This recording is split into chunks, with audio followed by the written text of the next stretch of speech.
Welcome to Brio! My name is Andy Ongako, and I'm introducing the new development Brio at 535 Robinson Avenue. And here it is. I'm Heidi Galon. I'm Devin Banks. And I'm Daniel Wonderland. Moving on to our table of contents, we're going to go over the executive summary, some property details, some more context for the area, as well as some comparable properties and our new financial metrics for our proposed development. So to kickstart off us, we're going to have our executive summary located at 535 Robinson Avenue. We believe that our development has the potential to serve the Hillcrest and greater uptown San Diego community by offering vibrant, colorful designs reflecting Hillcrest's LGBTQ plus character. You're going to see how we incorporate ground floor grocery stores and pharmaceutical convenience stores below residential units above the retail spaces. You're going to see how we incorporate electric vehicle chargers and secure bike parking, limited commercial and residential parking, a dedicated dog park in our community area. You're going to see how we comply with San Diego zoning regulations and community plan implementation zoning. You're going to also see how we align with complete communities and affordable housing solutions. And you're also going to see how we incorporate market rate units and affordable units while supporting a range of income groups. As we mentioned, the property is at 535 Robinson Avenue. The lot spans 55,000 square feet, which is 1.27 acres. Currently, it hosts a large single-story Rite Aid pharmaceutical store and a large surface parking lot as well. For the purpose of this project, the 4 parcels will be merged into a single parcel. It's also in the prime location in the heart of Hillcrest, situated within the LGBTQ plus cultural district. It's a great opportunity to transform into a mixed-use development aligned with Hillcrest community-oriented spirit. For the community context, in the late 1800s, it was just a middle-class residential area, and by the mid-1900s, it became a center for LGBTQ plus activism and culture. By the 1970s and 80s, the neighborhood played a key role in the LGBTQ plus political activism, especially during the HIV/AIDS crisis of the 1980s. Today it is known for its rainbow crosswalks, colorful murals, and inclusive atmosphere, which is shown in the local businesses, trendy restaurants, and unique shops. It also hosts, right here pictured, the San Diego Pride Parade, which is one of the largest in the country, and it continues to symbolize creativity, inclusivity, and community. The context map pictured here, the project site's location is within walking distance to UCSD's Medical Center and Scripps Mercy Hospital, right over here and there. It is also a short walk or bike to Balboa Park, and also a short drive to San Diego International Airport and Fashion Valley. For our project vision, the project design inspired by the meaning Brio, which is the quality of being active or spirited, alive and vigorous. It features public space encouraging social connection, and we also offer market rate and affordable units embracing a diverse mix of age, income, and social groups. And for the branding and logo here, we have the pansexual pride flag right here, and this is our bold colors for our project branding and logo. As far as the demographics go, our property is located within the greater uptown zip code tabulation area. Within that area, you can see that primarily the household sizes range between 1 person and 2 person only. So there are very few large households in the area, therefore the Brio will only offer studios, 1-bedroom and 2-bedroom units. The primary age group in the area is between 25 to 44 years old. So our residential tenants that we are targeting are young to middle-aged individuals and couples. The major employment sector in the area is the educational, health, and social services industry. Like Daniel mentioned, the nearby hospitals will be a major employer in the area. We are targeting the employees of those companies. And as you can see here, that out of all the employees that work in Uptown, less than 5% actually live and work in the area. So we are also aiming to provide more housing to support all the employees in the area so they do not have to commute as far to work. The market in Uptown is primarily dominated by renters, and our project will contribute to that market by offering more rental units. The area is also a predominantly white community, with incomes in the high range of more than $200,000, with a vast majority earning more than $75,000. Education levels tend to be at least some college to bachelor's degrees, and by providing market rate units to support those type of demographics, as well as affordable units to hopefully increase the diversity of race and income groups in the area. The zoning in the area falls under Commercial Community 3-10. This calls for high intensity development, pedestrian orientation, and a maximum of 1 dwelling unit for each 200 square feet of lot area. That puts us at a maximum of 276 dwelling units. However, that is maximum density is waived because we are using Complete Communities housing solutions. Our planned uses for the site include a grocery store, a pharmaceutical store, a coffee shop, a bakery, as well as a pet supply store, and as you can see, those are all permitted uses listed under the CC-3-10 zoning. Our base floor area ratio would have been 3.0, but because we are doing a mixed use property, that gives us a bonus up to 7.5. But all that is waived to give us a total of a FAR of 8.0 with the Complete Communities housing solutions. Other things that are waived with the Complete Communities are the maximum lot area, maximum structure height, maximum lot coverage, as well as development impact fees for all of our affordable units, as well as all of our units that are 500 square feet or less. Additionally, our property lies within the Community Plan Implementation Overlay Zone, as you can see pictured by this map. That means that our site requires us to implement a public space area that is between 5% of the lot to 15% of the lot. That public space must include 1 to 2 amenities, and the amenities that we plan to include are a shade structure with tables and seating, an off-leash dog area, as well as LGBTQ+ placemaking elements in the form of colorful murals and artwork. And that public space must be accessible from 7 a.m. to 8 p.m. Additionally, the current use of the site with that rite-aid has a bunch of large blank walls spanning mainly Evans Place, but as well as 5th and 6th Avenue.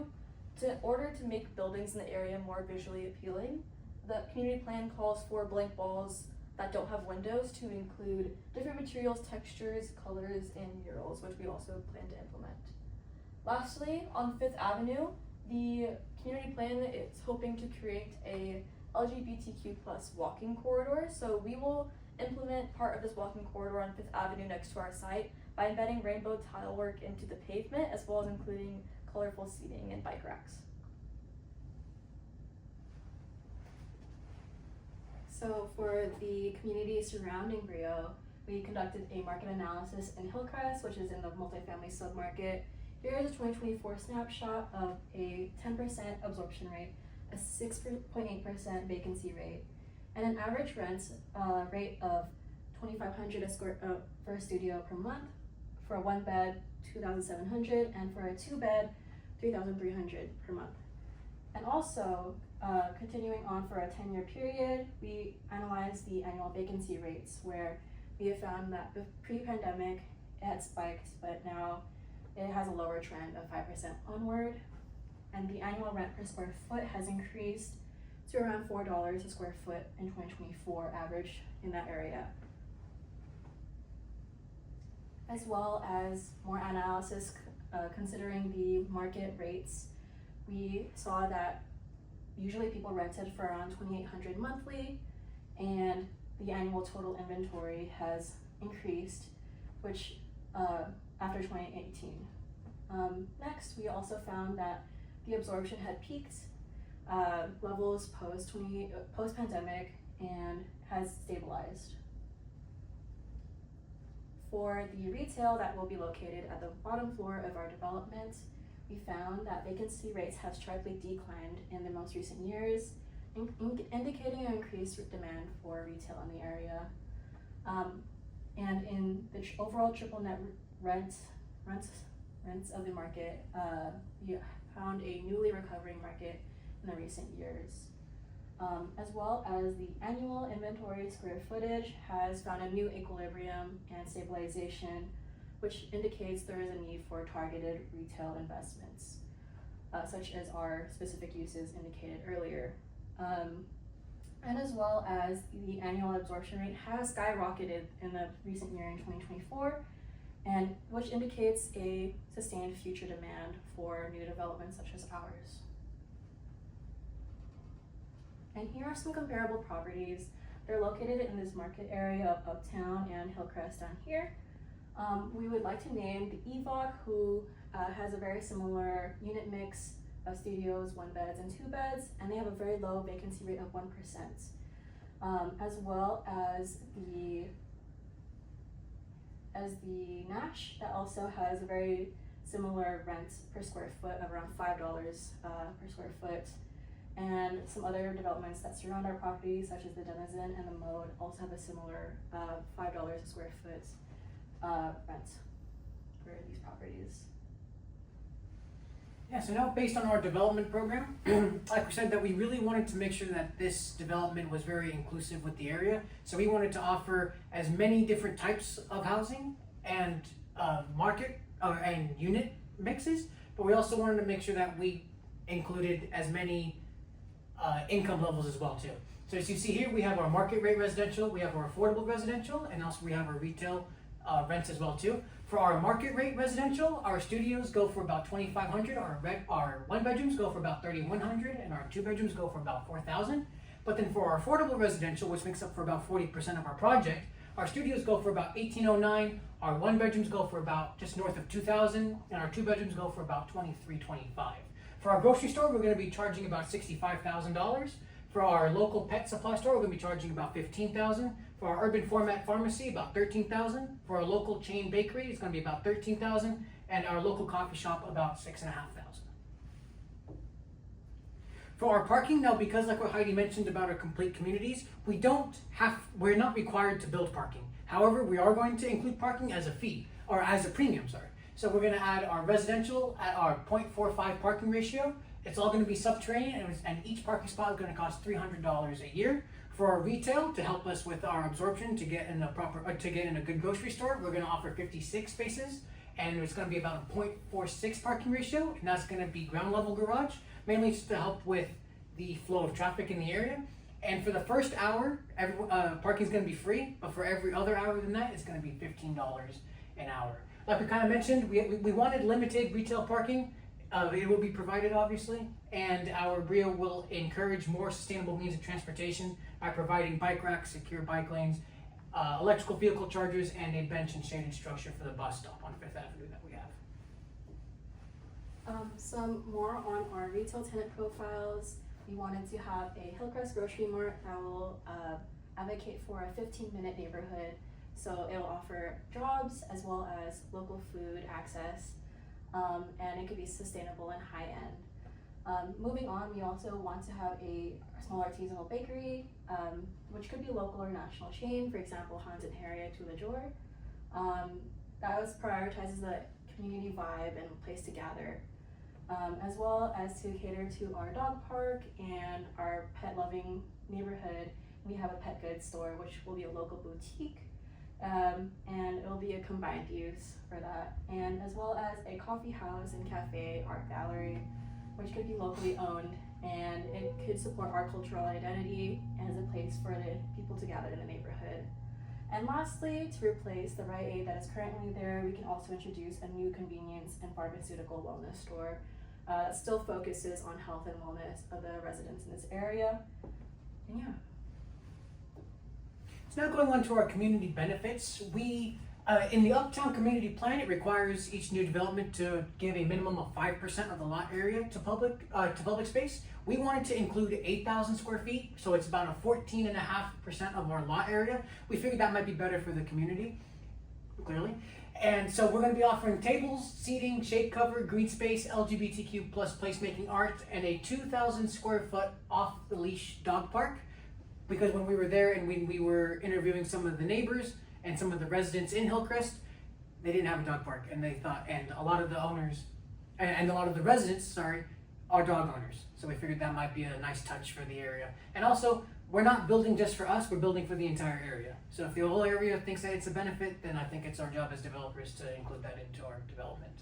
As you can see here, we would be losing $320,000 a year by not incorporating that space into either commercial or residential leasing, but we figured that because the community wants it, and if it's a good community benefit, then I think that, like I said before, I think it's our job as developers to include that. So like we said, we're going to have dog parks, we're going to add outdoor tables and seating. We have a little SketchUp rendering for our public space, and we're gonna try and create a very inclusive and active little community open public space. Also, what we're going to do is we're going to be adding electrical vehicle chargers. With us, we'll be encouraging sustainable transportation by limiting residential parking, like we mentioned before. But also with that, we want to include electrical vehicle chargers, not necessarily only because it's a noise pollution, but also because of the carbon emissions that normal cars produce. And also we want to be encouraging sustainable transportation by upgrading our bus stop that we have on our site right now. As you can see right now, it's literally just a sign. There's no incentive to be standing there, especially when it's hot or when it's cold. So we're going to be adding a new bus stop inspiration with a proper bench and maybe some air conditioning or heating depending on the time of day, or depending on the time of year. For our phasing and development time, we're going to be phasing it into 2 phases. Our first phase is going to be demolition and grading, exterior structure construction, and our commercial interior construction. After that, the 6 months, our retail leasing is going to begin. So all the retail space is going to be occupied at 98%. And our public space is going to be open. And while that's all happening, we're going to be taking those 6 months as well to be focusing on our interior residential renovation. And then for the next 8 years, our residential leasing begins, our residential parking begins to open, and also we stabilize as well too. And over here in our cash flow, like we'll see later, we will have a hypothetical sale at year 11. As for the costs, the acquisition price is $2.5 million. The total construction costs are right under $172 million, which brings the construction cost per square foot to $45.31. For the key financial metrics, we have the net present value at $70 million, the levered IRR of 16.51%, the total net profit right over $215 million, and the equity multiple of 3.98. Yeah, so here for our financial analysis consumptions, kind of like what we were talking about a little bit in our first, or for our residential, it's going to be 100% vacant during those construction periods, so for the first 3 years. For our retail, though, only the first 2.5 years are going to be 100% residential, because after those 2.5 years, the bottom level will be constructed and retail will start moving in, as long as our dog park and our community space as well. For our rent growth, for our residential market rate, it's going to be just north of 4%, with our affordable basing based on our annual median income of San Diego County going up at about 8%, and our retail is going to be going up about 3%. For our construction loan to cost about 70%, along with our permanent loan. And for our cap rates and discount rates, when we talk about our cash flow, our entry cap rate is going to be about 5%, our exit is going to be 6%, and our internal discount rate for loan to value is going to be just around 7.5%. So here's our cash flow. The things to keep in mind here are going to be year 3 after we are entirely done with construction and we have people starting to move in with our vacancy rates for our residential units decreasing, and our net operating income becomes positive in year 3 as well too, and our project fully stabilizes at year 4 after vacancy rates, after absorption rates for our market units, or for our residential units.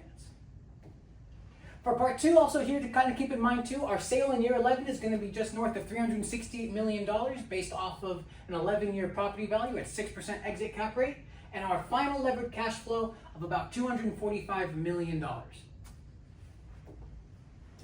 The Brio's design is very strategic. As you can see, we have these corridors that are facing west towards the more pedestrian-oriented street of 5th Avenue as opposed to 6th Avenue. This also allows for ample sunlight to get light into all the units' windows. Additionally, there's a terrace design that steps back from 5th Avenue up to 6th Avenue because of the low-rise development on 5th Avenue to the high-rise development on 6th Avenue. Awkward scale transitions were a big issue outlined in the community plan, so we are aiming to remedy that with this development. That transition plane from the street center up to the rooftop will not exceed 60 degrees, also outlined by the community plan. Our bus stop improvement on 5th Avenue will be pretty close to our residential lobby entrance, also on 5th Avenue, to allow for more user-friendliness and convenience for our residents that are using that bus stop. Our residential lobby entrance will also be really close to the public space. That public space will be on the corner of Robinson and 5th Avenue in order to maintain that pedestrian orientation on those 2 streets. And our parking garage entrances will be on Evans Place and 6th Avenue because those streets are more oriented towards vehicles and pedestrians. And moving on to our next Our exterior design will include colorful elements that will contribute to the colorful nature of Hillcrest. And our public space will also see those colorful elements with colorful tables and seatings.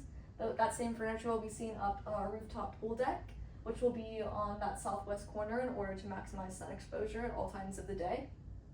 And our bus stop additionally will see colorful elements and a shade structure as well as seating. Lastly, for our walking corridor, we'll have that rainbow tile work embedded into the pavement that will signify where that walking corridor is. Lastly, for our interior design, we will see modern design in our residential units. We will also see secure bicycle parking in our subterranean garage to encourage that as a mode of alternative transportation as opposed to vehicles. And we will also see a 3,000 square foot top floor fitness center to promote an active and healthy lifestyle for our residents, as well as a 2,000 square foot computer lounge that will allow for residents to live and work in the same space, and after that post-COVID work from home trend. And that concludes our presentation. We would like to thank the USP department and especially Professor Soon and all of our closest family and friends who supported us throughout our project. And thank you.